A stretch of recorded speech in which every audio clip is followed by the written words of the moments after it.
Eu vou começar contando como essa palavra ela veio de encontro ao meu coração. Quem lembra do primeiro culto de jovens? Quem estava aqui no primeiro culto? Só para eu saber. Vocês lembram que a pastora Dani veio para a gente trazer palavras de sabedoria, alguns conselhos sábios, e o Gu falou, o Eros, a Andressa, a Dani. E quando eles estavam ministrando, algo ficou ecoando no meu coração, sabe? Era uma frase: aprenda a ser ovelha do Supremo Pastor. E isso ficou ecoando como se fosse um conselho para mim. Aprenda a ser ovelha do Supremo Pastor. Então, uma aprendizagem, um compreender quem é esse Supremo Pastor, um entendimento, ter uma convicção mesmo do que é ser ovelha desse pastor. E eu preciso dizer que isso ficou ecoando no meu coração, e eu fui pesquisar, claro, algumas características das ovelhas.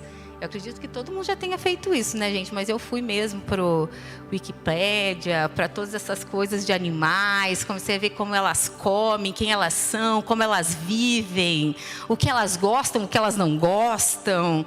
E fui, pensando e pesquisando. E algumas características chamaram muito minha atenção. Então, as ovelhas, elas precisam ser protegidas.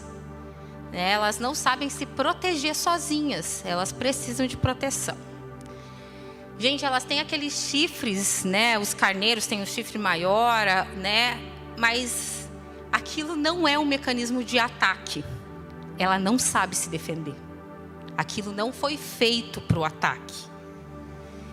E elas reconhecem, gente, eu achei incrível isso, elas reconhecem a afeição das outras ovelhas que estão no pasto com elas.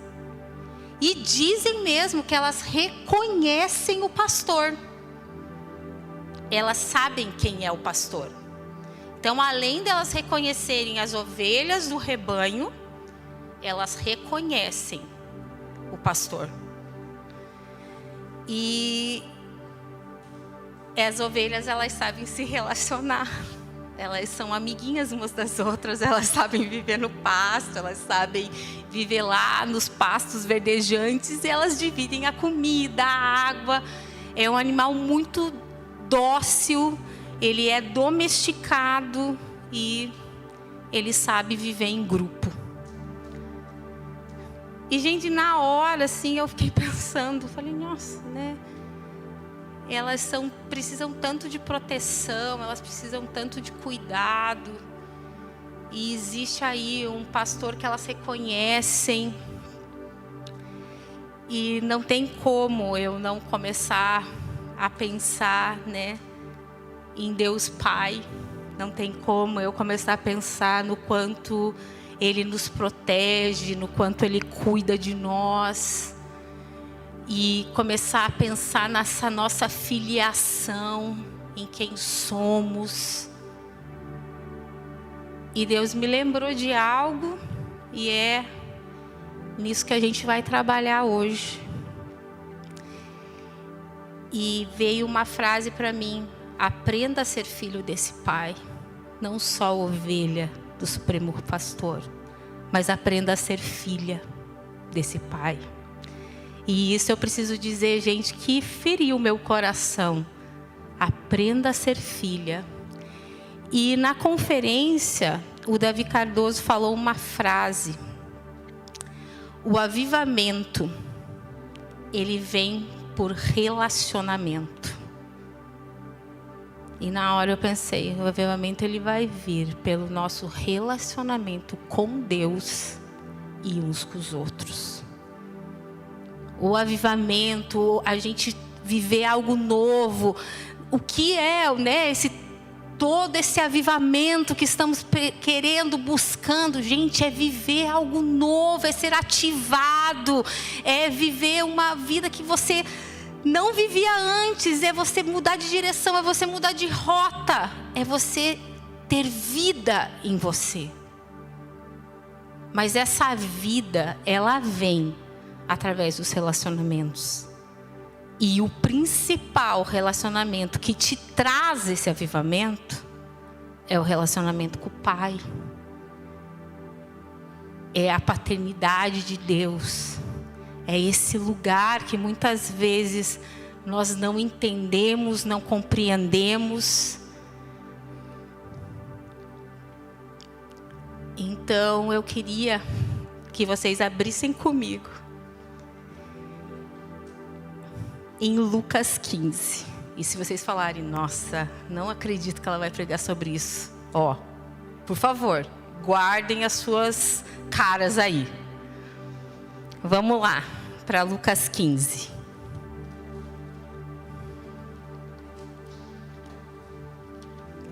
O título da minha mensagem: Os Dois Irmãos. E nós vamos ler a partir do versículo 11. A parábola do filho perdido.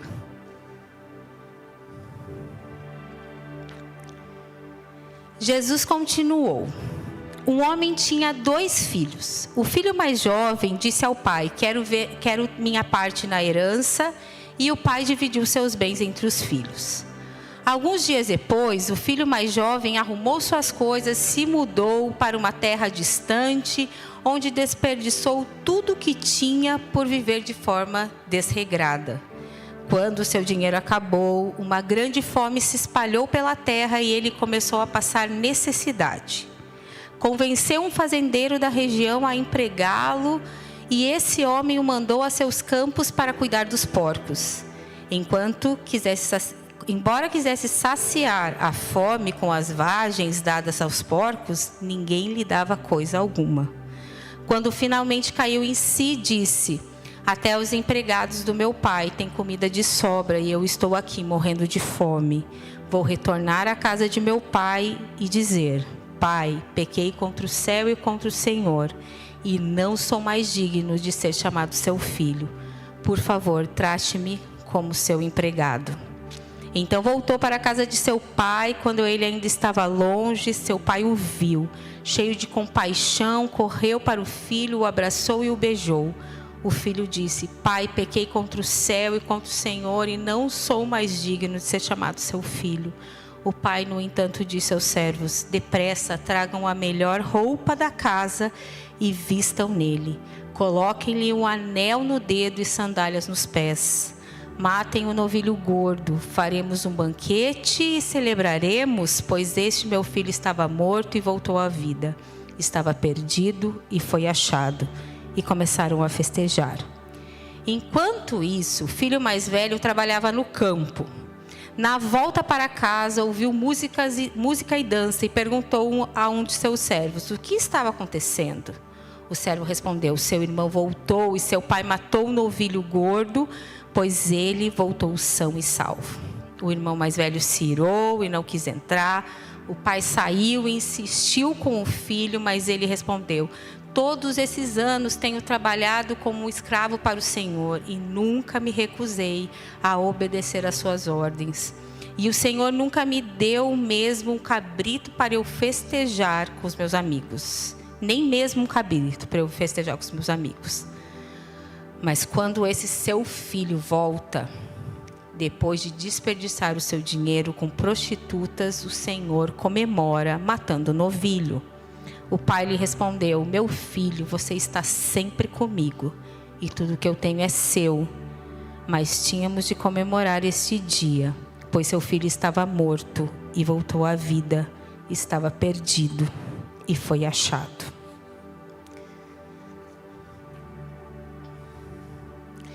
Nesse capítulo também tem mais duas histórias, né? No começo, não sei se vocês sabem, mas a ovelha perdida, que o pastor perdeu a ovelha, ele foi lá, deixou as 99, procurou, achou, celebrou, se alegrou.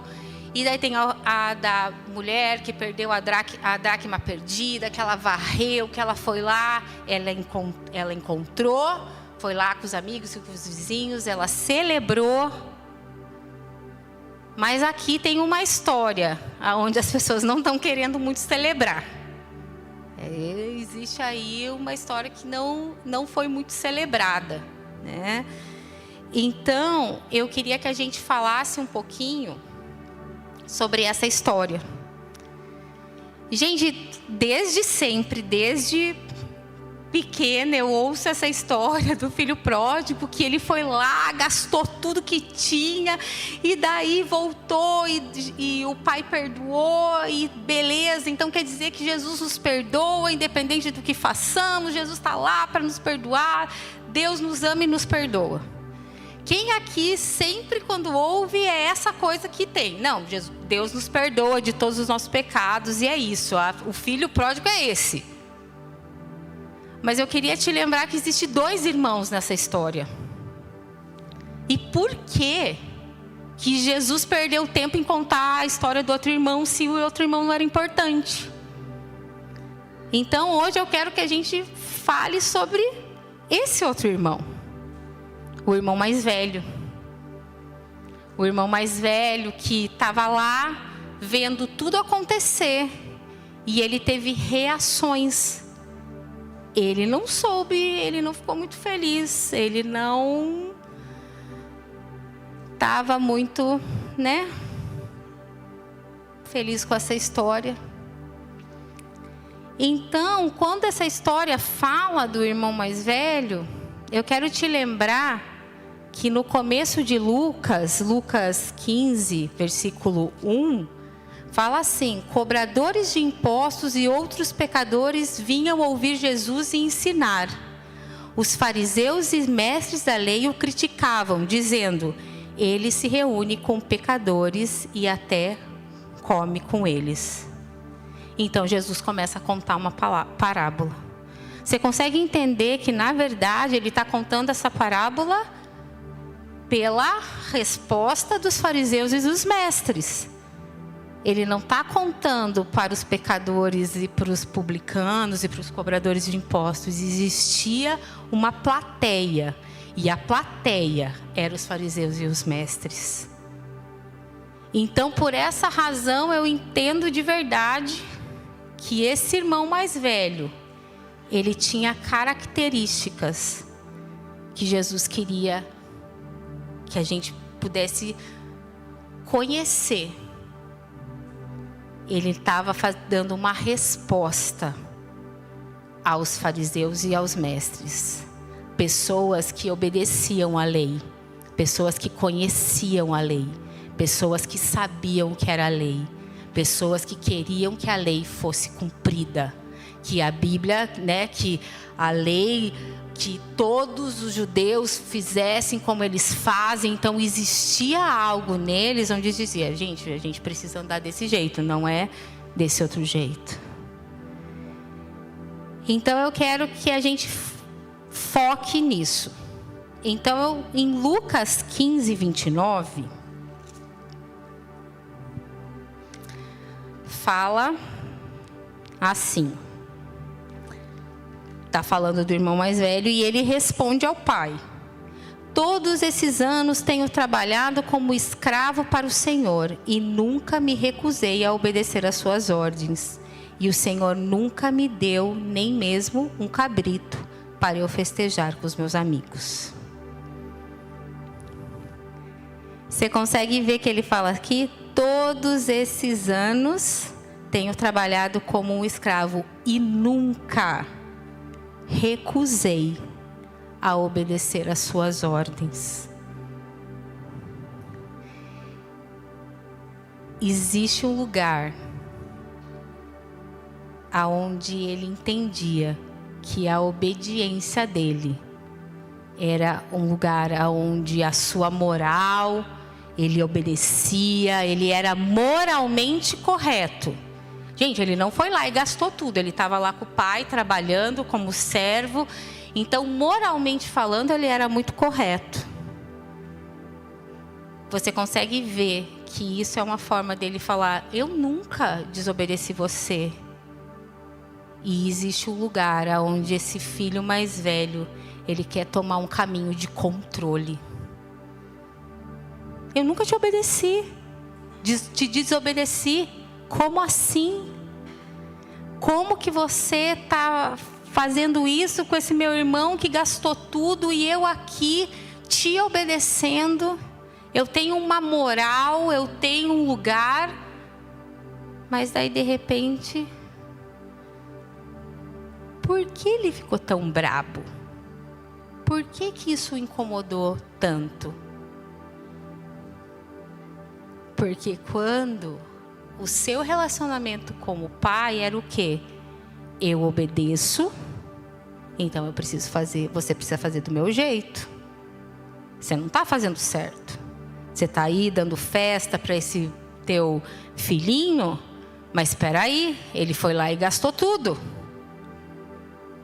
Então, muitas vezes, o irmão mais velho tem a posição do quê?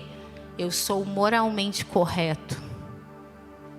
Eu não tenho pecados tão cabulosos.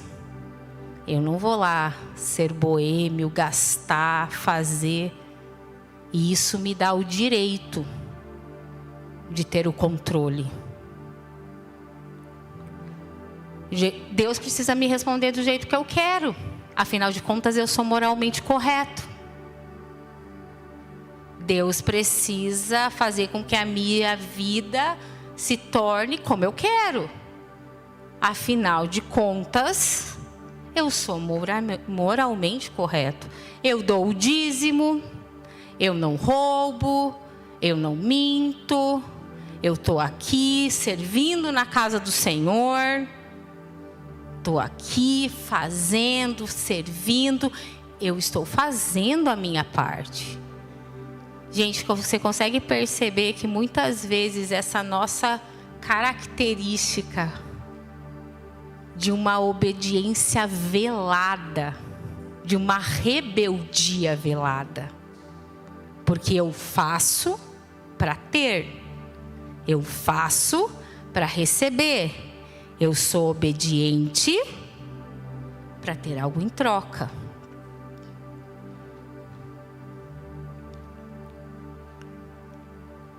E isso eu sinto de verdade em falar, em compartilhar com vocês, é quando a gente coloca aquele lugar do pecado como algo, né, muito ruim. O pecado é a promiscuidade, é ele estar lá gastando dinheiro, ele estar lá mentindo, roubando, se prostituindo, ele estar lá fazendo as coisas imorais, ilegais.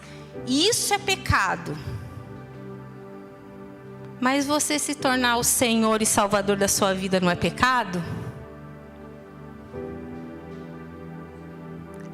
Porque quando estamos nesse lugar da moral elevada, de entender, afinal de contas, Deus precisa me responder.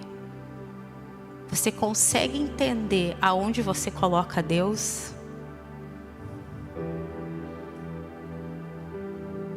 Existe um lugar que Jesus precisa estar na sua vida, e não é nesse, aonde a nossa forma de lidar com as coisas corretas que fazemos, ilícitas,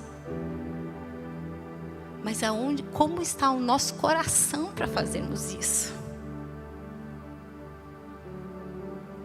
Pecado também é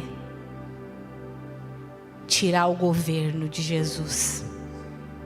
Pecado também é se colocar no lugar de Senhor, Salvador e Juiz da sua vida. Nós estamos falando de avivamento. E eu quero dizer que Jesus não vai vir aonde Ele não possa governar. Jesus não vai vir aonde Ele não seja o Senhor e o Salvador da sua vida. Eu acho que nós precisamos começar a lembrar, trazer à memória quem é o nosso Salvador. trazer à memória o que Jesus fez por nós. Então isso é muito perigoso. Mas você consegue ver que, puxa, né? Eu estou aí, fazendo certo, não estou entendendo. Mas, gente, a gente precisa entender que uma das maneiras de sermos o nosso próprio Salvador e Senhor, uma delas é quebrar todas as leis morais e estabelecer um rumo para você, ok? E a outra é seguir todas as leis morais e se sentir muito, mas muito bem. E ser muito, mas muito bom. Nós estamos tirando um lugar de senhorio. E nós não temos a revelação de um amor de pai.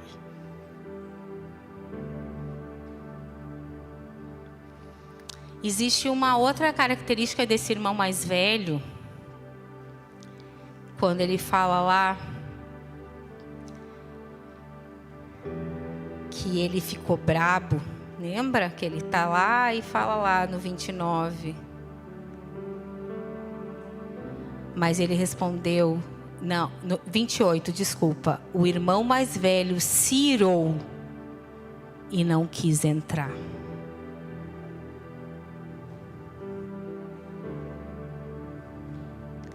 Todas as palavras desse irmão mais velho, se você perceber, se você ler, elas transbordam ressentimento.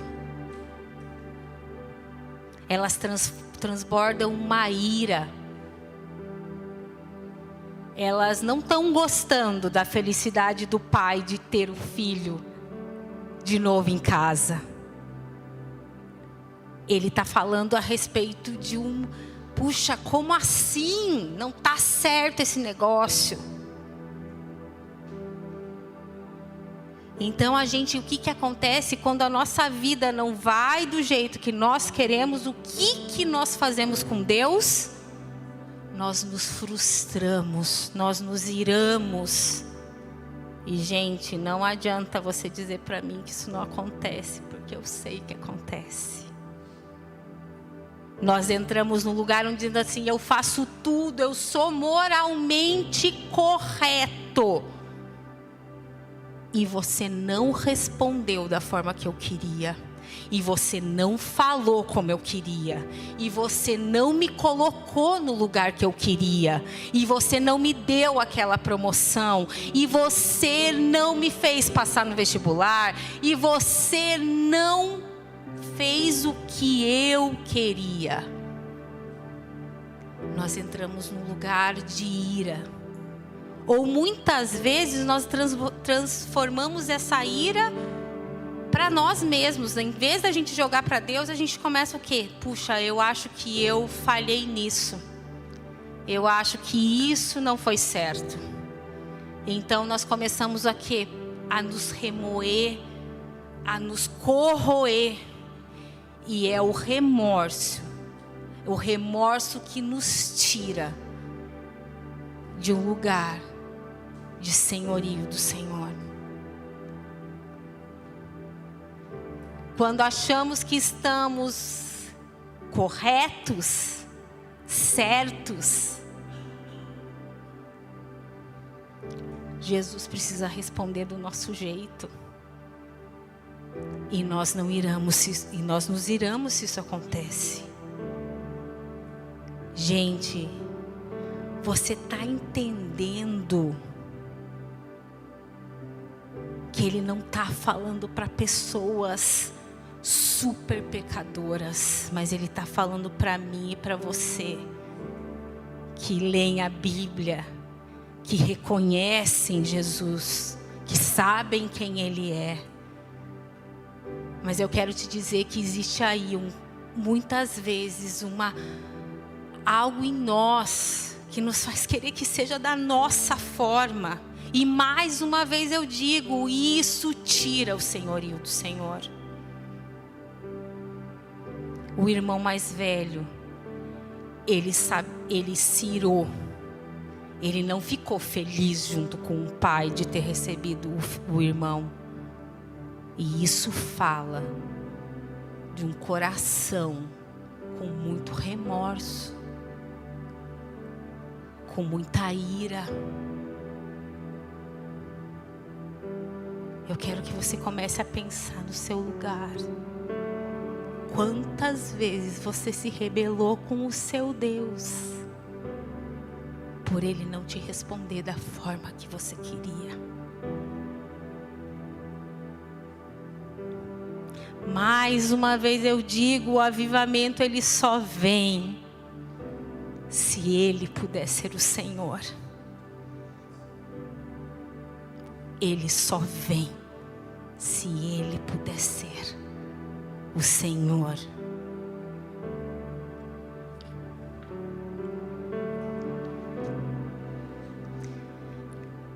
Eu quero te dizer que a incapacidade de lidar com essa dor, com essa tristeza, com essa ira, é porque você está vivendo com uma obediência baseada em resultados. Você não está obedecendo porque você ama, mas você obedece porque isso gera resultados para você. E quando você não consegue o resultado desejado, nós rejeitamos aquele que respondeu do jeito errado.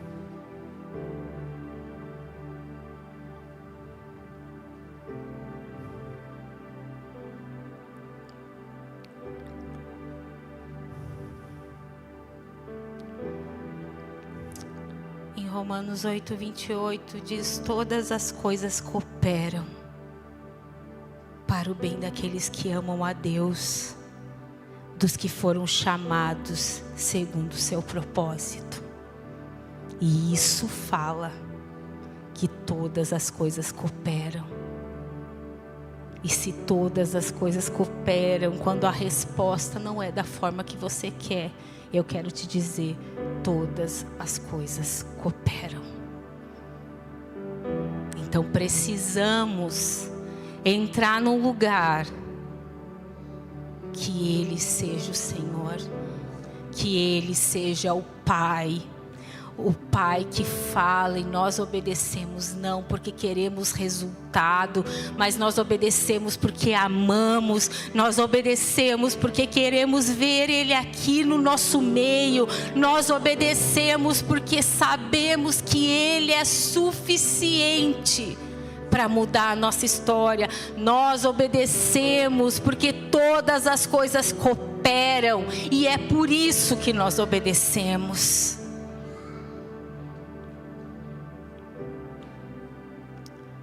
Existe uma outra característica que eu queria falar com vocês, que está lá no mesmo versículo 15:29. Mas ele respondeu: todos esses anos tenho trabalhado como escravo para o Senhor e nunca me recusei a obedecer às suas ordens. Existe aí uma submissão baseada no medo. Você entende que ele fala de um escravo? Todos esses anos eu trabalhei como um escravo. Todos esses anos eu fiz porque eu tenho medo de, se eu não fazer, alguma coisa me acontecer. A sua obediência ao Pai nada mais é que um mero dever. Não há alegria, nem amor. Gente, ele não se alegrou porque o irmão mais novo voltou. Ele não fica grato em ver o pai satisfeito. Ele é escravo, ele significa que ele se sente forçado a fazer. Um escravo, ele trabalha por medo. Medo das consequências impostas pela força. Um escravo, ele não vai trabalhar porque ele ama, mas é porque é o que é imposto a ele. Então, esse irmão mais velho, ele vive a vida correta por causa do medo.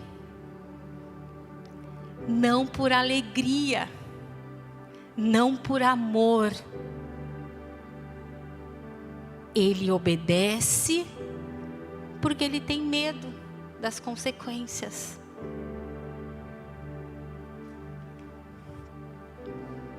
Em 1 João 4,18 fala: no amor não há medo.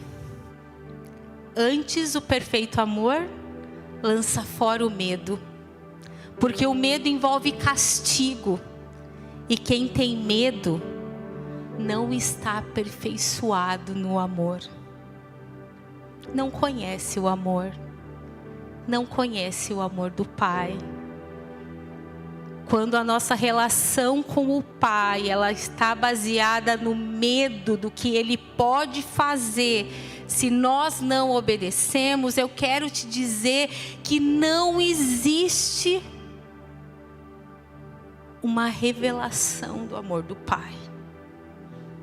Uma revelação de quem Ele é. Então nós trabalhamos por medo. Nós servimos a igreja por medo. Nós estamos aqui por medo.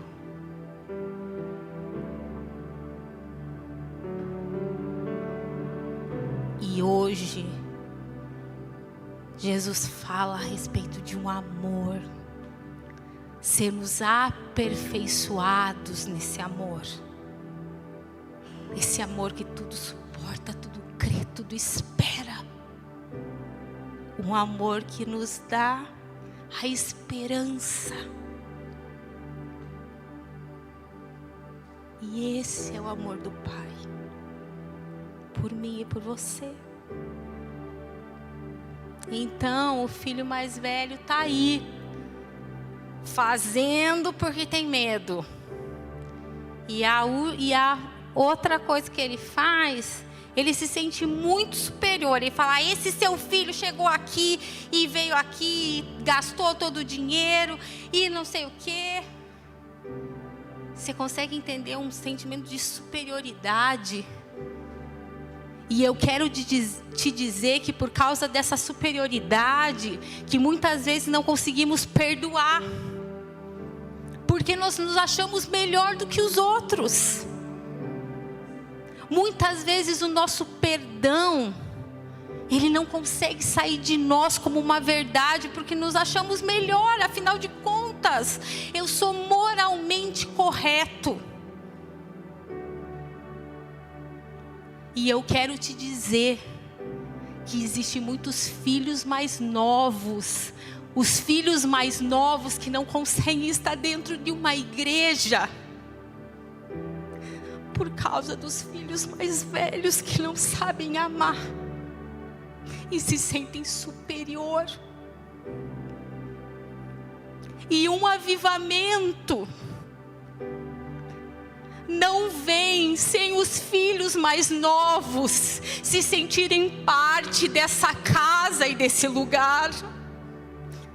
Jesus vai mandar os filhos mais novos e os filhos mais velhos, eles precisam saber amar.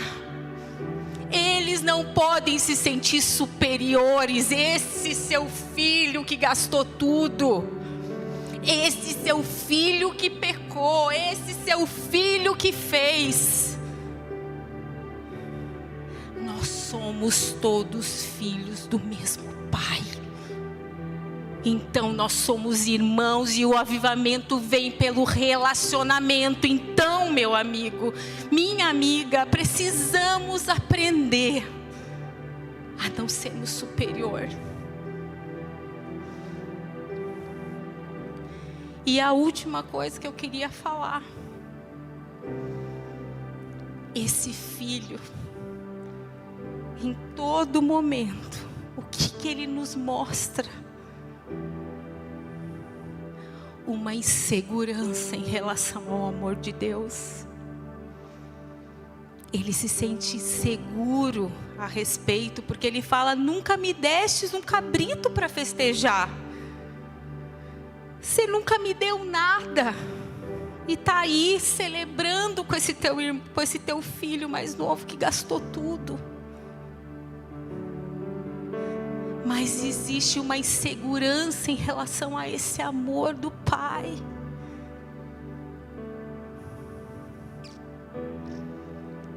Ele não há dança, não há alegria, ele não entra no banquete.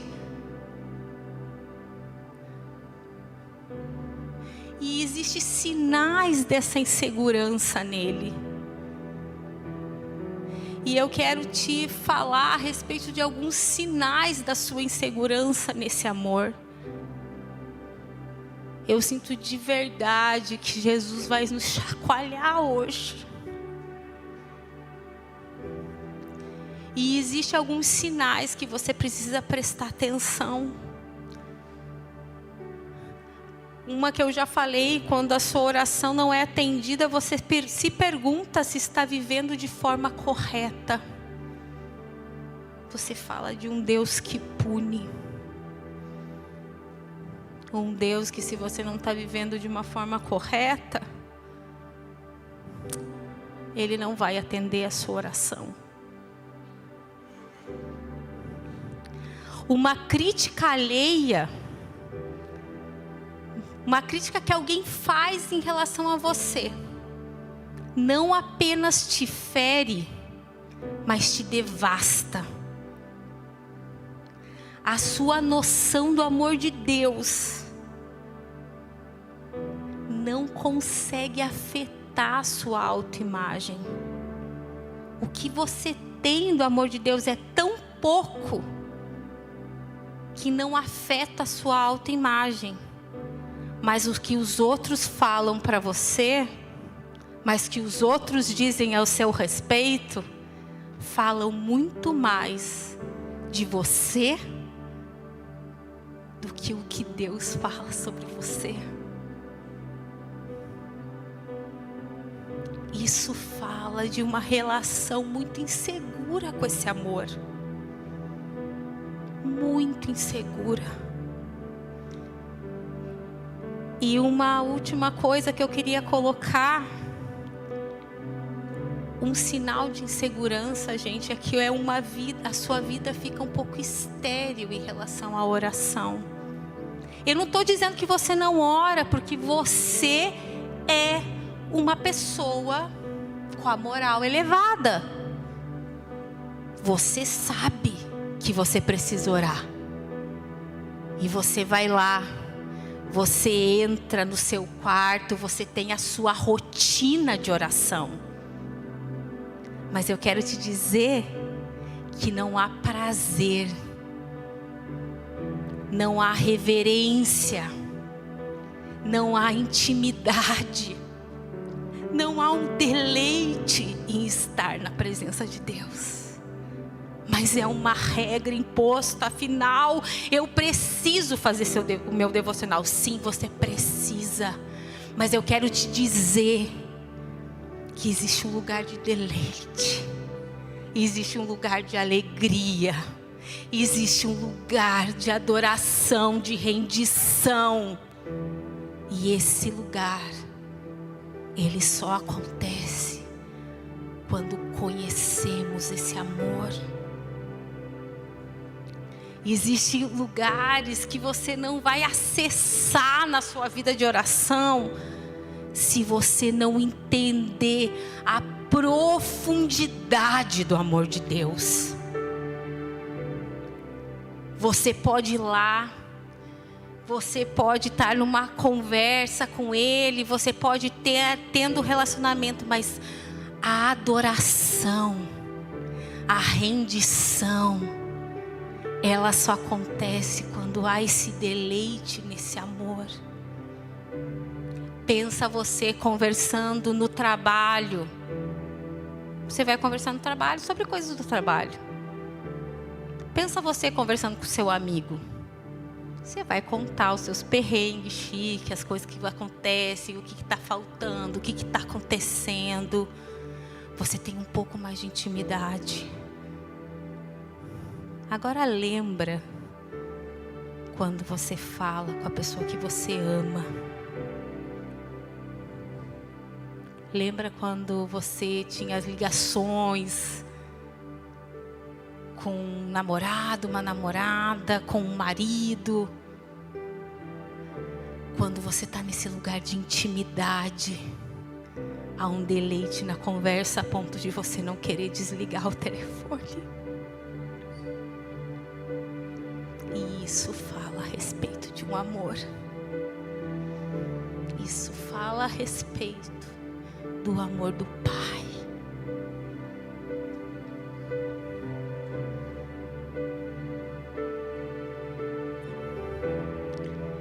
Como eu falei, gente, eu acredito de verdade que Jesus não perdeu tempo contando essa história,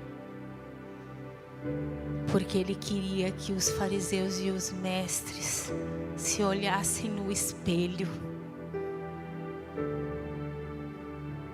e pensassem a respeito dessa moral, toda essa obediência. Mas Ele está dizendo, existe uma rota de mudança. Existe um lugar de mudança. E eu quero te falar a respeito de um irmão mais velho.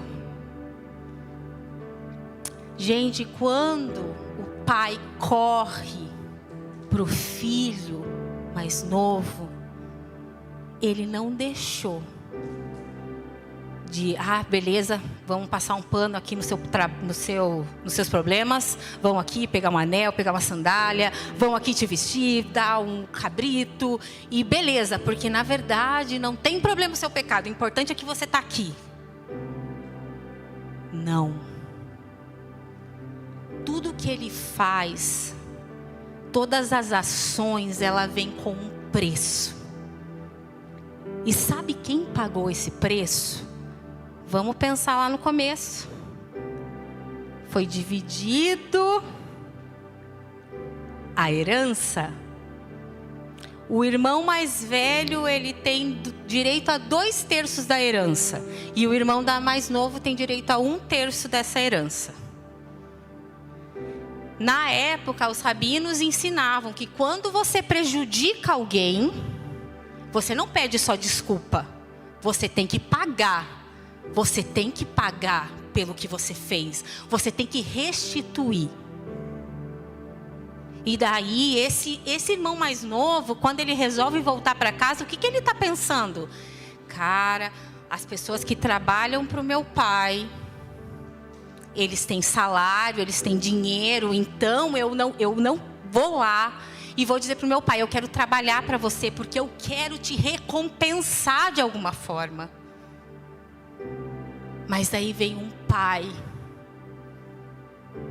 amoroso, feliz, e diz, espera aí, vamos matar um novilho, pôs um anel, pôs a sandália. Mas quem pagou todo esse preço? Porque esse pai não tinha mais dinheiro. Afinal de contas, ele dividiu a herança. E essa herança, esse dinheiro que ele estava usando, era simplesmente do irmão mais velho. O nosso irmão mais velho pagaria a herança. Jesus, o nosso irmão mais velho, ele pagou uma herança. Para que os irmãos mais novos pudessem estar no banquete e se alegrar. Mas muitas vezes nós nos comportamos com esse irmão mais velho aí, que com a nossa moral nós deixamos de perdoar, de amar, de estar, de permanecer com os nossos irmãos mais novos.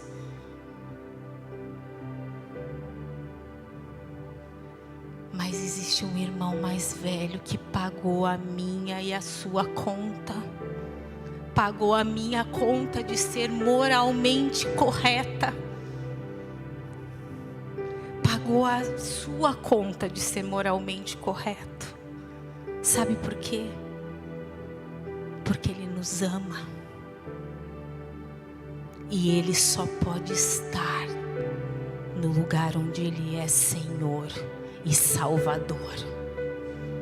Ele só pode estar aonde Ele pode fazer o que quiser, e nós vamos dizer sim, nós estamos aqui porque você sabe de todas as coisas. Eu não sei o porquê isso aconteceu, mas o Senhor sabe, todas as coisas cooperam. O Senhor só pode habitar nesse lugar aonde Ele é Senhor e Salvador. O mais legal de tudo isso é que Ele chama tanto o irmão mais novo quanto o irmão mais velho. Para quê? Para cear, para estar na mesa, para comer, para beber, para se reconciliar, para reconhecer quem Ele é. Através da mesa Ele vai lá e Ele quer curar as nossas feridas. Através da mesa Ele quer nos amar.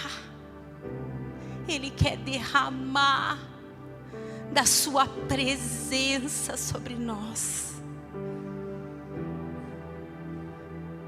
A história não terminou tão feliz quanto da ovelha perdida, porque quando o pastor acha a ovelha, ele celebra com seus amigos e vizinhos. Mas quem escolheu não estar na mesa foi o irmão mais velho.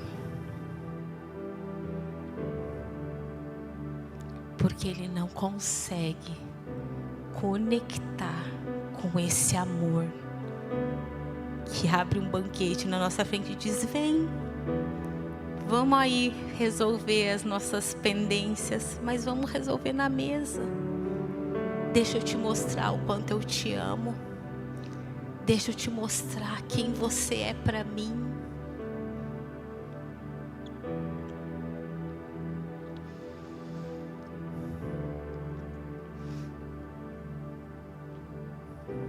Os dois, gente, os dois, tanto quanto o irmão mais novo, quanto o irmão mais velho, eles não tinham esse reconhecimento do amor do Pai.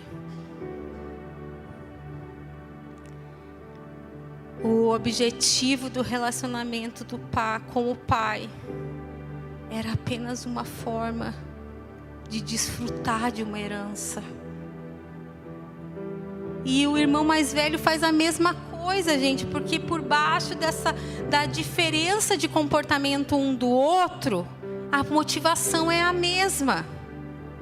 Os dois usam o Pai de maneira distinta para alcançar aquilo que o coração realmente deseja, que era a riqueza e não o amor ao Pai.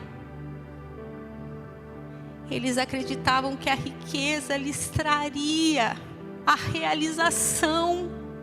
E eu não estou falando da riqueza natural, mas desse negócio de Deus fazer do meu jeito. Eles acreditavam que isso traria a felicidade pessoal deles, a realização.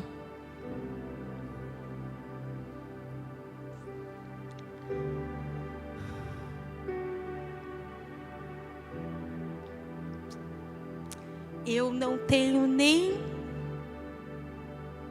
o que dizer mais a respeito disso, a não ser: existe uma atmosfera de amor nesse lugar. E existe um batismo de amor que Jesus quer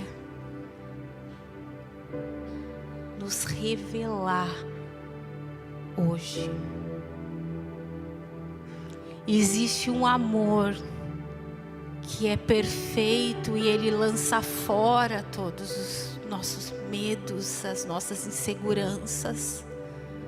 Mas eu quero te dizer que não existe um jeito de você acessar tudo isso sem você reconhecer que você precisa desse amor, sem você reconhecer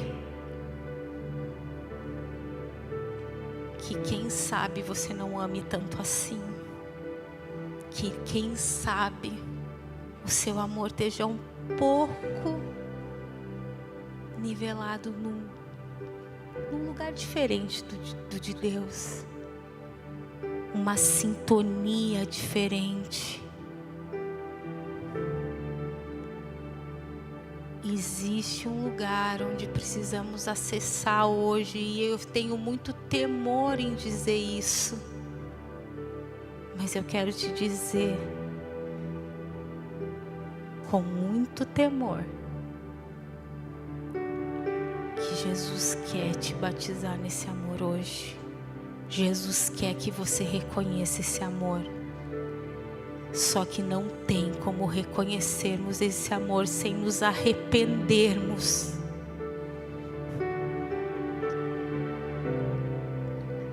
De amar a Deus à nossa medida.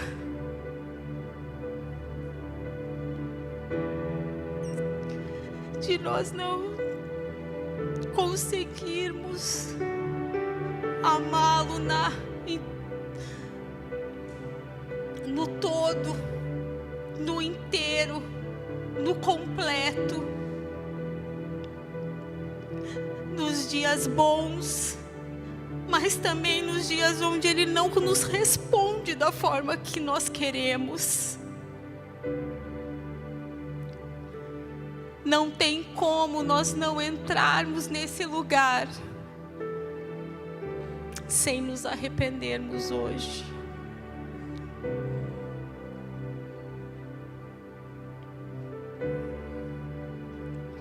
Ele está aqui para derramar uma nova porção de amor, uma nova porção de vida. Mas Ele espera sim uma resposta sua.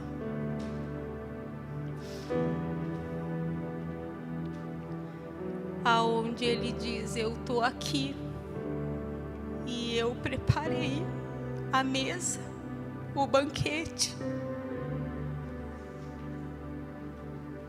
E eu saí lá para fora para te dizer: vem ficar feliz, vem se alegrar comigo. E eu quero te dizer que existe uma mesa pronta hoje. Mas existe um lugar onde precisamos deixar o nosso amor, que é só pela nossa moral, pelo nosso conhecimento,